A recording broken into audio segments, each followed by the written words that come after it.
Savais-tu qu'un salarié sur 5 ne se sent pas vraiment motivé par son job? Ok, mais est-ce que ça a toujours été comme ça? Qu'est-ce qui fait qu'aujourd'hui on n'est plus vraiment motivé par le fameux dicton la carotte ou le bâton?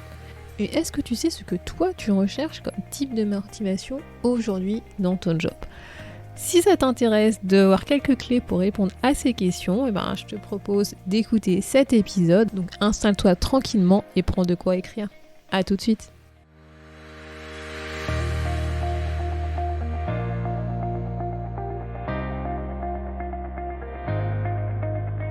Bonjour à tous et à toutes, vous êtes sur le podcast Le quart d'heure d'Inspire Action. Moi c'est Wefa, votre coach en transformation de vie. Chaque semaine, retrouvez dans ce podcast des outils pour développer votre self-awareness, des actions à réaliser pour démarrer votre transformation, ainsi que des témoignages de personnes comme vous et moi qui ont décidé de devenir l'architecte de leur vie. Alors, installez-vous tranquillement et prenez de quoi écrire. Hello la tribu et bienvenue dans l'épisode 80 du podcast. La semaine dernière, je te parlais de la motivation en général et aujourd'hui, je te propose de faire un focus sur la motivation dans le monde professionnel. Comment motiver les salariés? C'est un peu the question que chaque entreprise se pose.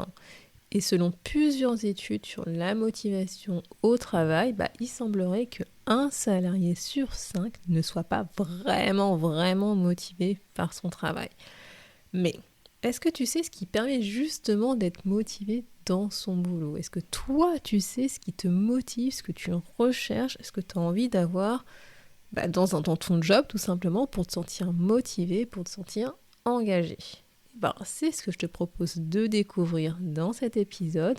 Quels sont les critères à prendre en compte pour être motivé par son job et plus largement par son entreprise? Donc c'est parti, je te propose de prendre un carnet et un stylo et on y va. Donc en fait, ce que je voudrais explorer avec toi dans cet épisode aujourd'hui, c'est 2 points sur la motivation que j'ai découvert en fait à travers mes recherches et mes lectures sur ce sujet. Donc déjà, le premier point que je pourrais partager avec toi et que je pense que toi aussi tu le sens, tu l'as ressenti, c'est que la motivation au travail a évolué avec notre société actuelle. Aujourd'hui, on ne motive pas les gens de la même manière qu'on le faisait il y a quelques années, voire quelques siècles. Et en fait, ce qui se passe, en tout cas c'est mon point de vue, c'est ce que j'ai envie de partager avec toi, c'est que la société dans laquelle on évolue, dans laquelle on vit aujourd'hui a évolué. Je pense que tu vois, il y a plein de changements qui sont en train de se passer sur notre perception de notre relation avec le travail. Le problème, c'est que les entreprises, elles, n'ont pas forcément évolué justement en termes de gestion des hommes, de management, de la motivation de leurs collaborateurs. Et donc aujourd'hui, pour moi, en fait, il y a un décalage entre justement ce que recherchent les personnes de manière générale par rapport à leur boulot, par rapport à leur job et ce que proposent les entreprises. Et pour ça, je vais te faire un petit rapide historique justement sur comment la motivation a évolué dans le monde professionnel, dans le monde des entreprises. Donc au 19e siècle, tu vois, notre motivation première, en fait la première chose qu'on recherchait dans notre travail, quand on réalisait en fait les tâches qu'on devait faire dans notre job, c'était de satisfaire nos besoins de base.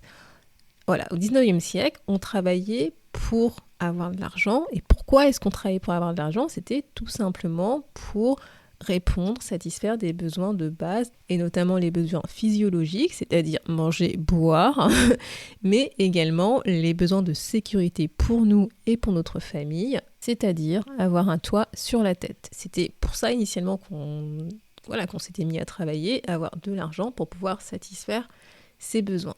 Et donc la récompense première en fait en allant travailler tous les matins, c'était cette récompense sous forme d'argent et si possible éviter de se faire engueuler par son chef, par son patron.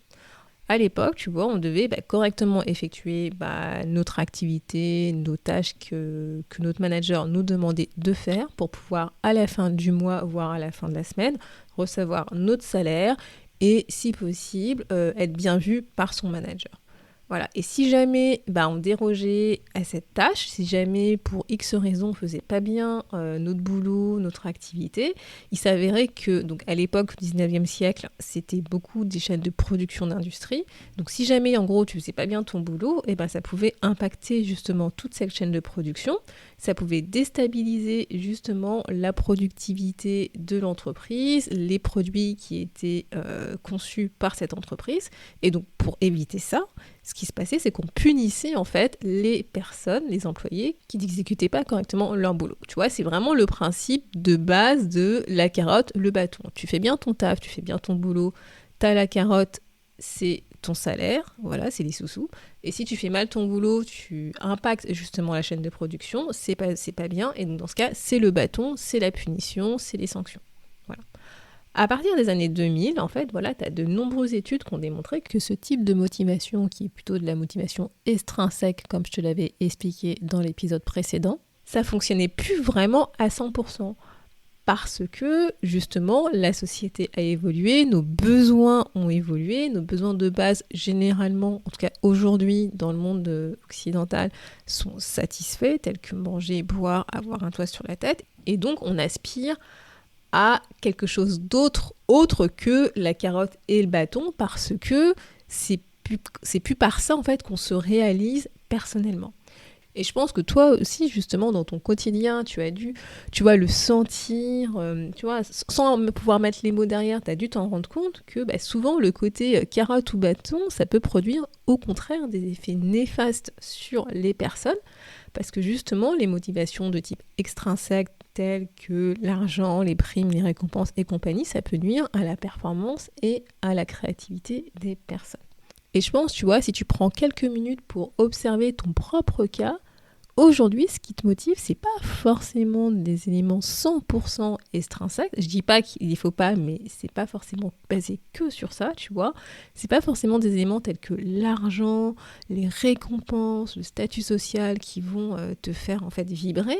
Mais tu vas chercher quelque chose de plutôt simple et à la fois compliqué à obtenir, c'est-à-dire ton épanouissement dans ton job pour des motifs qui te sont propres à toi, notamment répondre, satisfaire à tes valeurs humaines. Et je pense pas que ta première motivation, tu vois, pour aller te lever le matin, c'est d'aller bosser et de satisfaire en fait les objectifs de ton boss. Non, je pense que tu as quelque chose dans ta tête qui est quelque chose qui va au-delà de ça, de plus grand, si je pourrais dire. Et donc aujourd'hui, juste te dire carotte ou bâton, ça ne marche pas. Et donc, tu vois, le postulat qui avant était ok, était vrai, que pour que les personnes soient performantes, notamment en entreprise, on doit leur donner des gratifications financières, on doit leur donner des salaires, des bonus, des stock options et compagnie, ça peut plus s'appliquer aujourd'hui à 100% en fermant les yeux. C'est un peu plus compliqué que ça et justement, ça nécessite de se poser un peu. Alors quand je dis on se poser un peu, c'est surtout en entreprise et d'observer comment notre monde a évolué. Parce que aujourd'hui, tu vois, la plupart des entreprises basent leur système de récompense pratiquement à 100% sur ce type de motivation extrinsèque. On voit des entreprises qui sont en train d'évoluer, qui sont en train de se rendre compte qu'effectivement, il ne faut pas juste se focaliser sur ça. Mais à mon sens, il y a encore du travail à faire, tu vois. Et en même temps, c'était ok, encore une fois, avant, parce qu'avant, c'est comme ça que fonctionnait effectivement le système de motivation, parce que une partie des activités à réaliser étaient des activités, tu vois, on devait se focaliser, on devait implémenter un processus, une action qui était déjà définie, aller vraiment à l'essentiel et entre guillemets pas se poser de questions. Donc effectivement, c'était ce qui était demandé à l'employé avant et donc le côté motivation extrinsèque, si tu fais bien ton travail, tu as une gratification financière, c'était ok, c'était normal et ça fonctionnait pour ce type d'activité.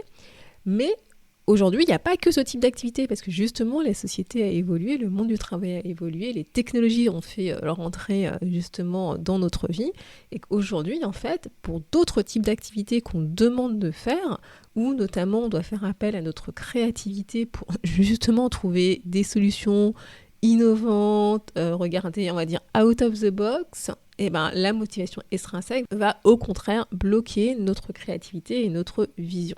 Donc en fait, voilà, ce que tu dois retenir, c'est que la motivation du type, si tu fais ça, alors tu vas obtenir ça, bah ça fonctionne que si tu dois suivre un process de A à Z sans te poser des questions, un truc qui est déjà défini, qui ne fait pas vraiment appel à ton processus créatif.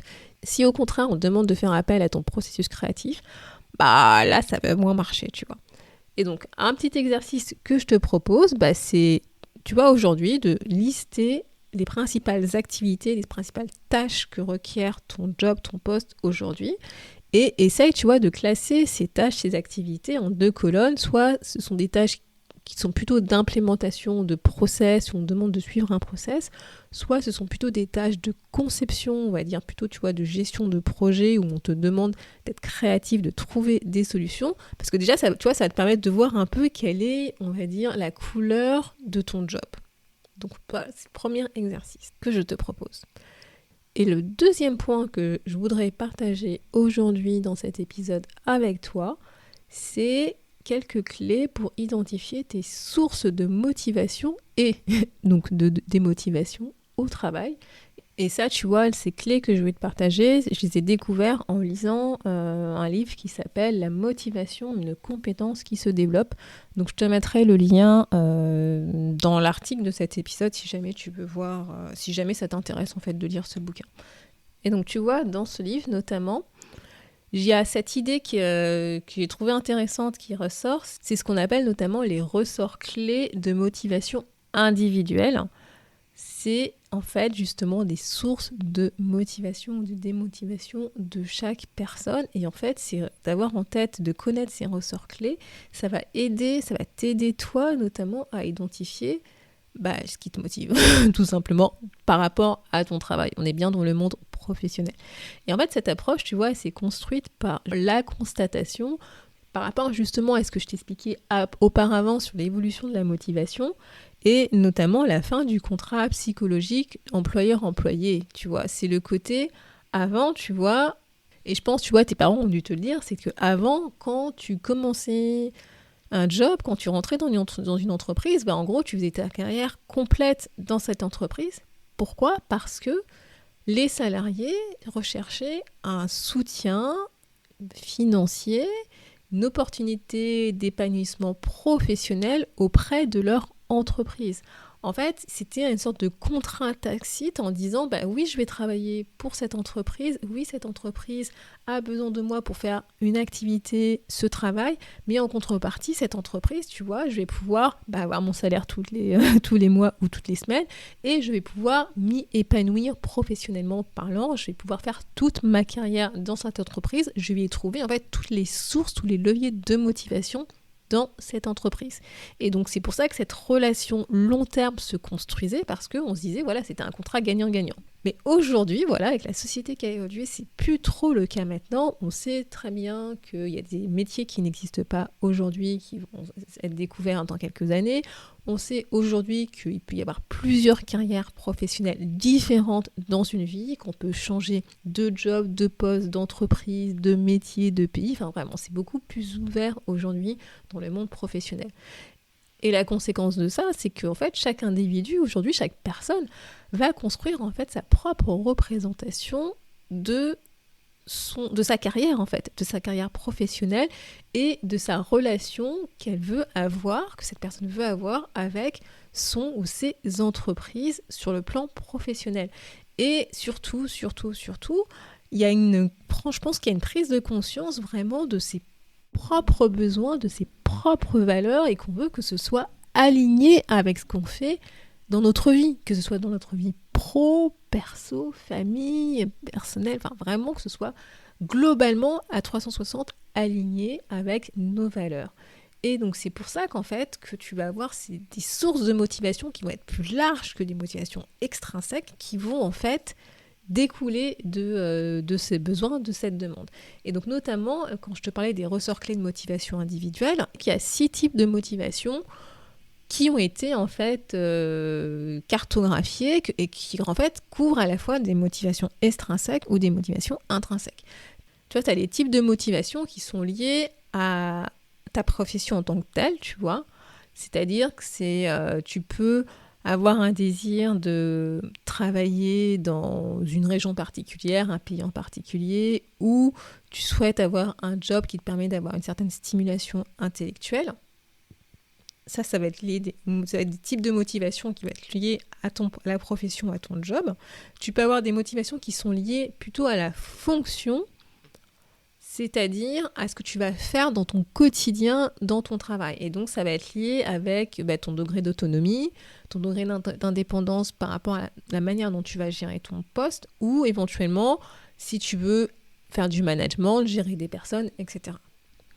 Le troisième type de motivation, ça va être lié à ton environnement de travail, ce qui va t'entourer, c'est-à-dire que ça va être est-ce que tu veux travailler en équipe, si tu veux avoir, on va dire, des relations plutôt chaleureuses avec tes collègues, est-ce que justement tu veux que ce soit aligné avec tes valeurs, avec tes besoins, avec qui tu veux, est-ce que tu pourras t'exprimer pleinement dans cet environnement de travail.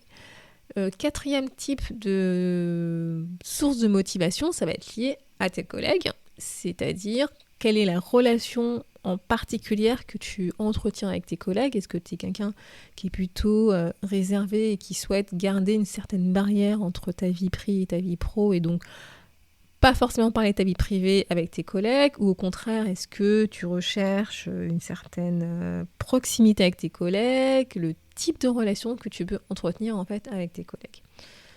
Le cinquième type de motivation, c'est lié à l'encadrement, au management. Ça, je pense que ce point, on sait très bien que c'est très très important et que ça influence notamment notre relation qu'on va avoir avec notre job au quotidien. Ça va être les motivations qui vont être liées justement à ton manager, ta manager, sa personnalité, comment est-ce qu'elle se comporte avec toi, comment votre relation au quotidien se passe. Et le dernier type de motivation, ça va être la motivation qui va être liée à tes valeurs, à ta perception de ta vie, c'est-à-dire comment est-ce que en fait tu t'épanouis professionnellement grâce à ce job, à cette activité, c'est quelles sont les sources de reconnaissance éventuellement, la valorisation que ton employeur peut te donner vis-à-vis de ce job. Donc voilà les 6 types de motivation qu'on appelle les ressorts clés de motivation individuelle. Et ce que je te propose comme exercice pour conclure cet épisode, c'est tout simplement d'évaluer sur une échelle de 1 à 5 l'importance de ces 6 critères dans ton job à aujourd'hui, voir ce que tu aimerais avoir idéalement dans ton job. Et donc je te rappelle ces 6 critères, c'est les motivations liées à la profession, les motivations liées à la fonction, les motivations liées à l'environnement de travail, les motivations liées aux collègues, les motivations liées à l'encadrement et les motivations liées aux valeurs. Donc voilà pour cet épisode sur la motivation au travail. J'espère que ça t'a permis déjà de mieux comprendre un peu justement l'évolution de la motivation dans le monde professionnel. Mais surtout, j'espère que notamment avec ces 2 exercices que je te propose, c'est que toi tu puisses mieux comprendre comment est-ce que tu fonctionnes en termes de motivation. Ce qui te fait vibrer justement, est-ce que tu recherches concrètement dans un job qui va te permettre de ton épanouissement professionnel et personnel, et que cela va te permettre en fait de mieux orienter éventuellement tes recherches de job si tu cherches à changer de job, voire à communiquer avec tes collègues ou ton manager sur ce que tu recherches justement est-ce qui t'épanouit dans ton job actuel, avec ce que tu veux notamment vivre dans ta vie. Donc sur ce, je te laisse. Et comme à son habitude, je suis là pour toi, donc n'hésite pas à me poser des questions si tu en as. Et sur ce, je te dis à la semaine prochaine. Merci d'avoir écouté le podcast Le quart d'heure d'Inspire Action. Et surtout, n'oublie pas, ce podcast est fait pour toi, pour t'inspirer à passer à l'action maintenant pour changer ta vie. À la semaine prochaine pour un nouvel épisode.